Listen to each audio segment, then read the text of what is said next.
Eh bien écoutez, je suis particulièrement fier d'être présent aujourd'hui. Bonjour à toutes, bonjour à tous.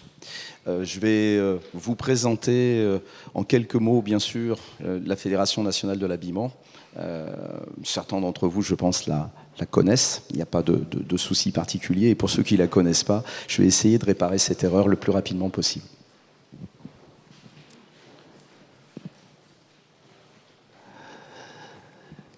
La fédération des détaillants donc indépendants, c'est tout d'abord, en quelques mots, un peu plus de 32 000 entreprises. C'est environ 45 000 points de vente. Ça représente environ 100 000 emplois. Et c'est une branche qui représente un peu plus de 12 milliards. Donc le commerce indépendant, quoi qu'on en pense, il n'est pas mort, il est toujours là, présent, à la fois tant sur le plan physique ou digital. Et ça, c'est une bonne nouvelle quand on parle de mode durable. Le constat qu'on peut faire au sein de la Fédération nationale de l'habillement, il est assez simple, c'est qu'effectivement, il y a une prise de conscience collective aujourd'hui à travers le phénomène de déconsommation qu'on connaît, qu'on subit, qu'on voit. Il est beaucoup plus prégnant depuis 2018 et derrière, bien sûr, il impose un nouvel écosystème dans lequel on doit s'intégrer. On doit bien sûr l'observer et on doit anticiper un petit peu ce qui se passe pour les années qui viennent. Pour nous, c'est un véritable défi d'inventer ce modèle économique qui devienne bien sûr responsable et éco-vertueux. Et surtout, imaginer que ce nouvel écosystème et ce nouveau modèle économique puissent nous permettre de répartir la marge différemment qu'elle ne l'est aujourd'hui entre, bien sûr, les distributeurs indépendants, les clients et les fournisseurs. Alors oui, c'est une vision un petit peu disruptive. Elle trouve aussi son origine sur un marché qui, depuis une dizaine d'années, est en souffrance. On connaît les baisses d'activité entre 2007 et 2017 qui sont de l'ordre de 15%. On sait que 2018 a été une année un peu plus compliquée, où on a eu une fin d'année surtout un petit peu plus complexe. Ceci étant, le commerce indépendant a un peu plus souffert que la moyenne du marché. On termine l'année 2018 aux alentours de moins 8%. Par contre, on a bien démarré les soldes. On s'en est bien mieux tiré, si je peux me permettre, que la moyenne du marché, puisque la moyenne du marché s'est établie sur la période des soldes aux alentours de moins 3, moins 4%. Nous, on a terminé aux alentours de moins 0,6. Voilà. Après, on a un mois de mars un petit peu plus compliqué, mais ça, on est climato-dépendant. Bon, ok, c'est comme ça, il faut s'habituer. Il y a des fois, on a la météo avec nous, des fois, on ne l'a pas. Quand on ne l'a pas, on essaye de faire avec, et je pense que ça peut nous permettre de fonctionner de manière durable. Cette vision disruptive du modèle économique que je vous présente, c'est aussi un véritable enjeu pour tous les acteurs, et bien sûr, tous les acteurs de la filière. Et à mon sens, c'est la seule réponse qui soit vraiment pérenne à l'urgence du consommer moins, je pourrais dire autant, mieux et plus propre. C'est vraiment quelque chose qui nous semble important, et pour ça, il faut une prise de conscience qui aille bien au-delà de la société, bien au-delà des consommateurs, et qui implique tous les acteurs de la filière. La distribution a besoin plus que jamais de marques éco-vertueuses, de marques historiques, bref, de tous les fournisseurs, façonniers y compris, pour pouvoir nous proposer des produits qui soient en cohérence avec les attentes du marché. La mode responsable durable, c'est aussi une véritable préoccupation des boutiques de mode, vous l'avez compris. On est de plus en plus sensible aux conditions de production. Ça, c'est quelque chose qui nous importe énormément, que ce soit au sein des vêtements et des articles textiles. Je rappelle juste comme ça que la Fédération nationale de l'habillement, c'est l'habillement et le textile. Le textile, vous avez les voilages, le linge de maison, bref, tous ces articles qui viennent compléter notre palette de commerçants. On est bien sûr très attentif à une économie qui soit plus vertueuse. On est très intéressé par la traçabilité des articles. On a une responsabilité. Et enfin, on est très exigeant sur des prix qui soient fondés sur des valeurs. Et quand je parle de valeurs, n'y voyez pas que la qualité de la matière, n'y voyez pas que la qualité d'une confection ou la qualité d'un travail social, voyez-y aussi tout un ensemble de paramètres qui s'intègrent complètement dans notre société. J'y reviendrai un peu plus tard. Et puis surtout, on est demandeur de collections qui soient plus audacieuses. Le commerce indépendant, son ADN, ça a toujours été d'apporter beaucoup de valeur. Donc, les gens viennent chez nous, encore une fois, pour être habillés, et on n'est pas là pour leur vendre simplement des vêtements. Donc on a besoin d'avoir des articles qui soient plus audacieux, moins uniformisés. On a tous ces phénomènes de grandes enseignes qui ont standardisé le vêtement. Ça, c'est pas notre cœur de clientèle, et nous, on cherche des collections qui soient beaucoup plus audacieuses. Aujourd'hui, et je pense que ça c'est historique, nous on le ressent comme ça à la Fédération nationale de l'habillement, c'est un point de basculement qui est tout à fait inédit. On est à la fin d'un modèle qui est vraiment dominé par les prix et on est à un point de basculement où on est en train de rentrer dans un modèle de valeur fondé sur la qualité des articles, sur le conseil, et ça c'est quelque chose qui, à mon sens, est beaucoup plus prégnant aujourd'hui qu'il ne l'était il y a 2 ou 3 ans. Le phénomène de déconsommation qui ne touche pas que le secteur du textile et de l'habillement en est à l'origine, il touche d'autres secteurs d'activité et nous on le voit très bien depuis 2018, on a vraiment ce phénomène qui s'amplifie. Donc les créateurs de mode et bien sûr les marques éco-responsables ont plus que jamais un rôle à jouer dans nos boutiques. Aujourd'hui, on est là pour vous rencontrer, on est là pour effectivement essayer de s'imprégner de ce qui se passe, de voir les tendances, de vous dire aussi que la boutique de mode, elle a besoin de ça. C'est notre rôle de venir chercher des marques éco-responsables qui font de l'éco-conception, et y compris des créateurs. Et ça, c'est un paramètre qui est important pour nous. Si on veut des collections audacieuses, il nous faut des jeunes créateurs, on est là pour les aider, et on les accueille dans nos boutiques sans aucun problème. En termes de responsabilité sociale, c'est une question qui est de plus en plus prégnante. Et là aussi, le pays n'est pas un indicateur de garantie. On s'aperçoit aujourd'hui, pour avoir été en Chine il n'y a pas très longtemps, qu'on trouve aujourd'hui des standards de qualité dans des usines qui sont certifiées Flowcert, par exemple, où effectivement on a une véritable garantie sur les conditions de travail, avec des matières qui correspondent à des normes de standards internationaux comme Tex1000, et puis bien sûr qui correspondent aux recommandations REACH. Je parle de la Chine, c'est pas exclusif, il y a des tas d'autres pays, mais c'est vraiment, aujourd'hui, c'est pas un indicateur de garantie. Il faut vraiment y aller, regarder ce qui se passe, et derrière, voilà, nous, on essaye de vraiment s'intéresser aux produits qu'on vend à travers ces critères de qualité. L'impact sur l'environnement et la santé, ça, ce sont des questionnements qui sont de plus en plus récurrents. Ça fait quelques années que les gens nous posent de plus en plus de questions sur les méthodes de production et notamment les substances chimiques qui sont intégrées dans les produits à travers la teinture ou bref d'autres procédés industriels. Donc on est questionné, on a besoin d'avoir des informations, on a besoin d'être transparent. Le commerçant indépendant est un garant de confiance. Aujourd'hui, quand on vient dans un point de vente physique, quand un client vient dans un point de vente physique, il y vient pour trouver effectivement des collections originales, il y vient parce qu'il a besoin d'avoir une relation humaine construite, mais surtout, il y vient parce qu'il a confiance. Bien aussi, il donne du sens à son achat, il s'implique dans la cohésion territoriale et l'action sociale à travers l'achat qu'il fait dans le commerce de proximité. Mais derrière tout ça, il y a vraiment des questionnements qui sont importants sur cette partie à la fois environnementale et sur la santé. Enfin, on est plutôt adepte de la slow fashion, si je peux me permettre. On a connu la fast fashion qui a bousculé quand même tous les repères en termes de rythme de collection, en termes de prix, avec tous les abus, bien sûr, qu'il y a pu y avoir dans ce domaine. Donc on est beaucoup plus partisan d'une production raisonnée.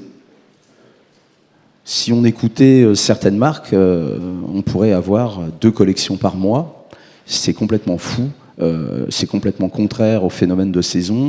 Revenons, on est climato-dépendant, je l'ai dit, mais essayons de revenir à quelque chose de beaucoup plus raisonnable. Et ça, c'est aussi une préoccupation de la boutique de mode indépendante. Donc la créativité, la qualité sont des critères de choix de plus en plus recherchés à travers une économie raisonnée. Quand on annonce une collection tous les mois, on ne peut pas être dans cette logique-là. C'est pas possible. On n'est pas cohérent. Aujourd'hui, par contre, ce qu'il faut que vous compreniez tous, c'est que nos commerçants sont très interrogatifs.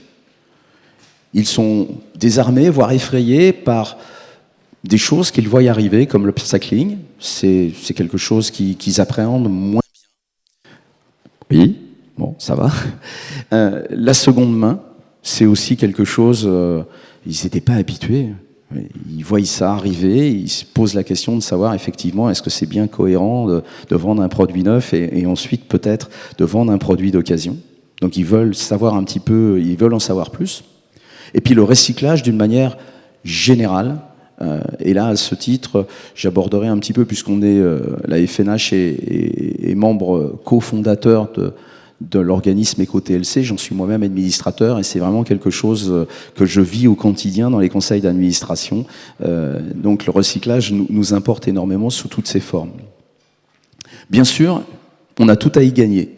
On a à rentrer dans cette logique-là, que ce soit la seconde main, l'upcycling et le recyclage, on a vraiment tout à y gagner. En tant que citoyen, en tant que professionnel, c'est évident, mais encore une fois, soyez conscients que toutes les marques et les fabricants, on a un travail à faire ensemble.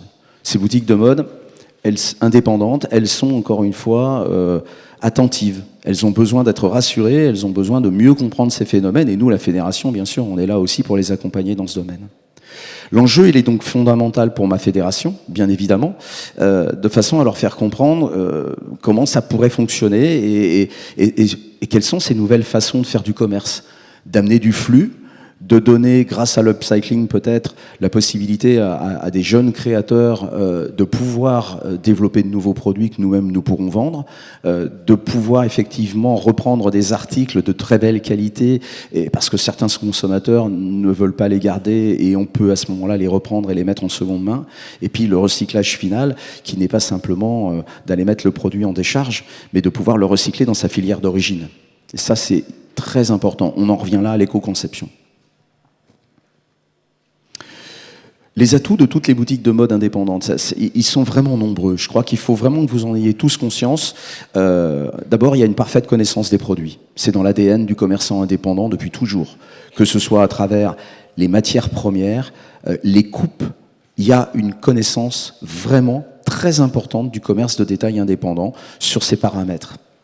La connaissance de leurs clients. On est dans la relation humaine.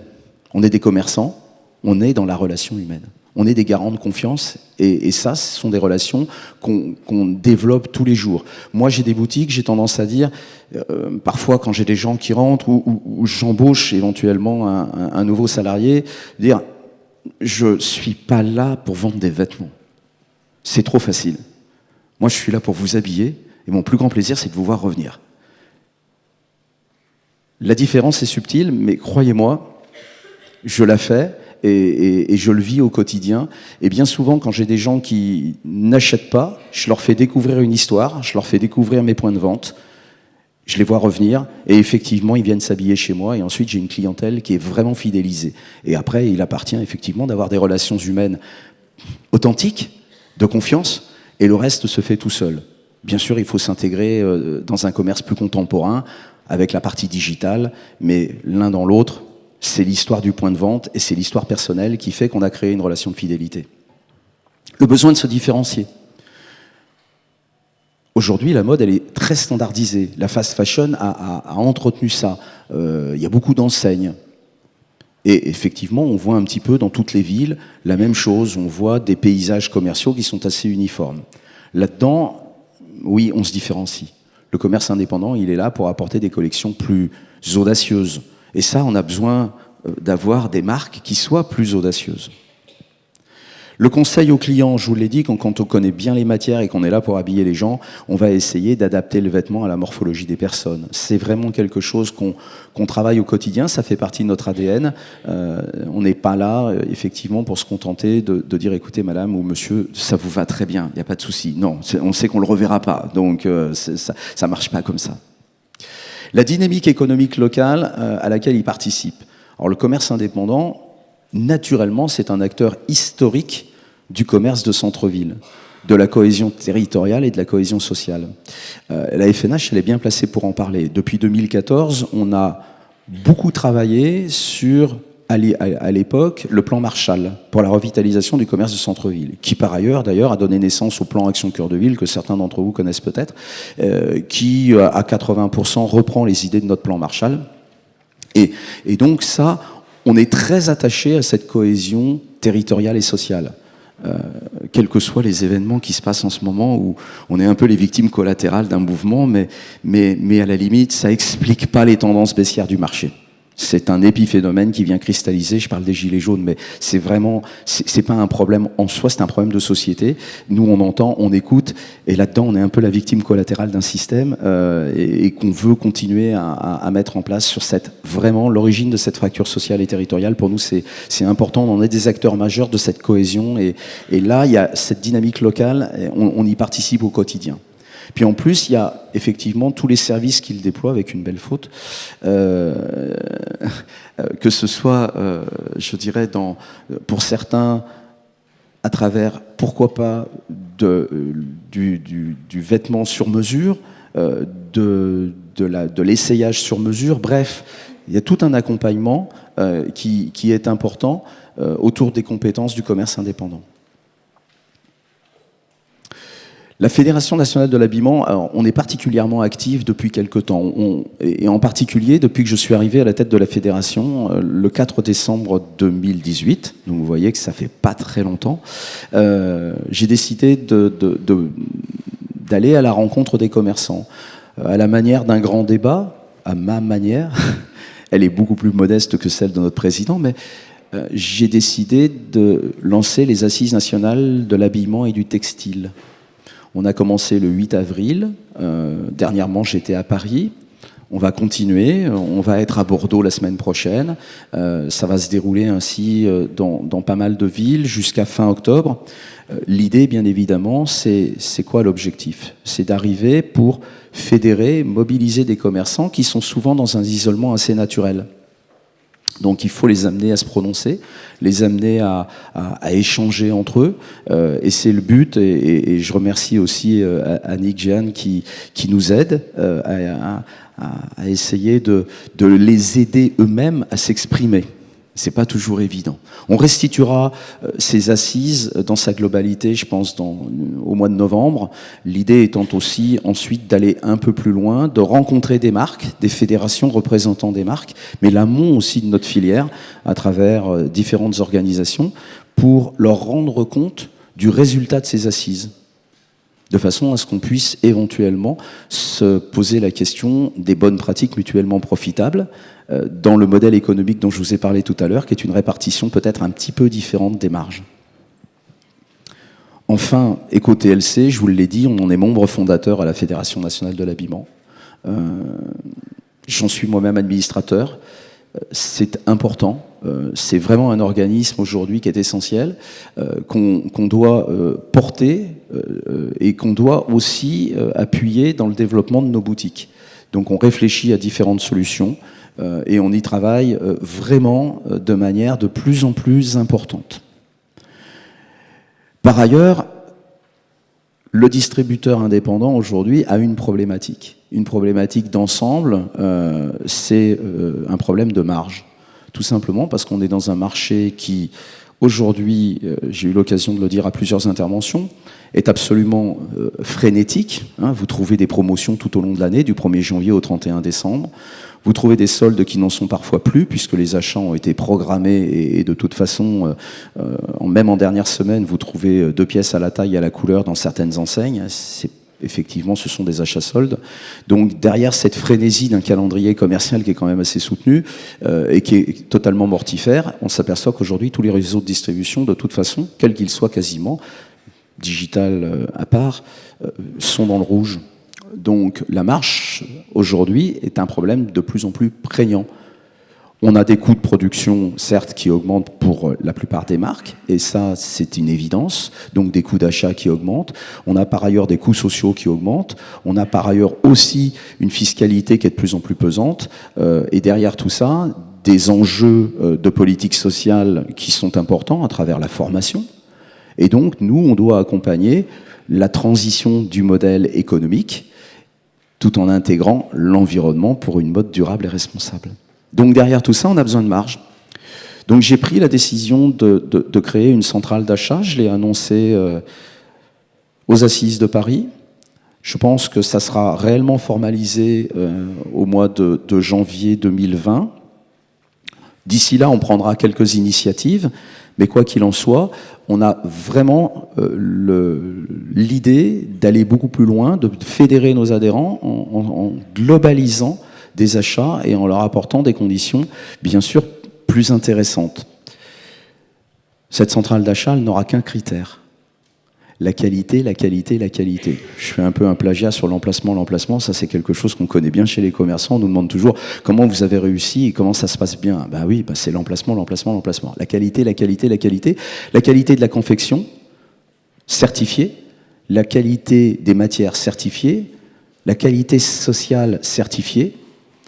Et dans cette centrale, on ira plus loin en prenant des initiatives presque politiques, puisqu'on mettra en place un système de compensation carbone, c'est-à-dire que quand le produit il sera local, eh bien il y aura impact zéro. Quand on ira chercher le produit un tout petit peu plus loin, on mettra un système de compensation carbone pour pouvoir effectivement être dans une logique planétaire et d'intégrer tous ces paramètres. Voilà. Il y aurait encore plein de choses à dire. J'espère que je vous ai donné envie de rencontrer le commerce indépendant de détail de l'habillement et du textile. Et puis maintenant, je me tiens à votre disposition si vous avez des questions sur des sujets précis ou divers. Merci.